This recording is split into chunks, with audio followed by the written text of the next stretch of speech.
और इस वक्त की बड़ी खबर आ रही है। बीजेपी नेता राज्यसभा सांसद हरनाथ सिंह यादव ने पूजा स्थल 1951 कानून को निरस्त करने की मांग की है। राज्यसभा में उन्होंने ये मांग की है। राज्यसभा में शून्यकाल में उन्होंने ये मुद्दा उठाया।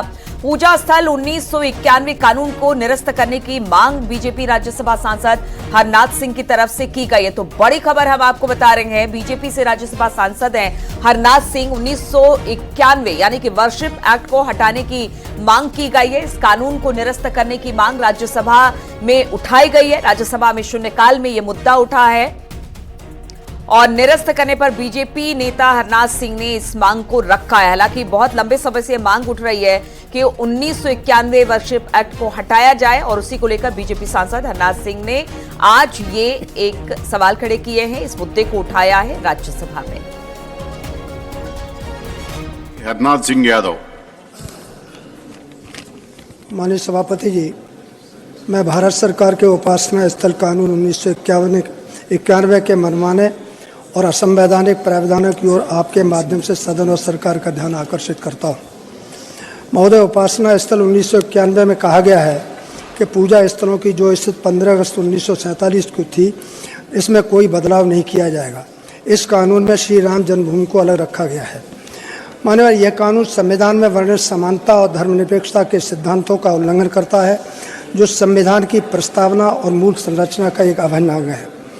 महोदय, इस कानून में प्राविधान है कि श्री राम जन्म मुकदमे के अतिरिक्त अदालतों में लंबित ऐसे सभी मुकदमे समाप्त माने जाएंगे और यदि कोई व्यक्ति इस कानून का उल्लंघन करता है तो उसे 1 साल से 3 साल तक की सजा और जुर्माना हो सकता है।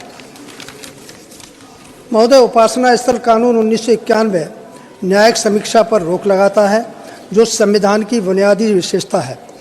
यह कानून एक मनमाना और तर्कहीन कट ऑफ तिथि भी लागू करता है, जो हिंदू, सिख, जैन, सिख और बौद्ध धर्म के अनुयायियों के धार्मिक अधिकारों को कम करता है।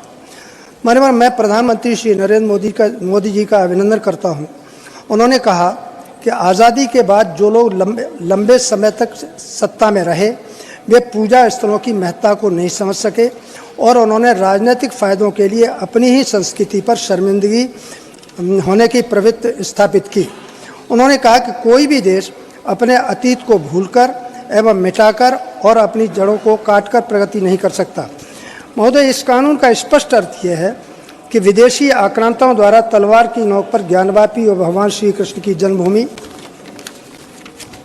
सहित अन्य पूजा स्थलों पर जो बलात् कब्जा किया गया, उसे विगत सरकार द्वारा कानूनी रूप से सही ठहरा दिया गया है। माननीय, यह कानून मर्यादा पुरुषोत्तम राम और भगवान श्री कृष्ण के मध्य भेदभाव पैदा करता है, जबकि दोनों ही भगवान विष्णु के अवतार हैं। महोदय, यह स्थापित तथ्य है कि समान कृत्यों और समान परिस्थितियों के लिए 2 कानून नहीं हो सकते। दूसरे, कोई सरकार किसी भी नागरिक के लिए न्यायालय के दरवाजे नहीं बंद कर सकती। महोदय, यह उपासना स्थल कानून पूर्णतः अतार्किक, असंवैधानिक है। हिंदू, सिख, जैन और बौद्धों को संविधान में प्राप्त धार्मिक अधिकारों का हनन करता है, जो देश के सांप्रदायिक सद्भाव को तोड़ रहा है। अतः मैं आपके और सदन के माध्यम से देश हित में इस कानून को अविलंब समाप्त करने की मांग करता हूँ। धन्यवाद।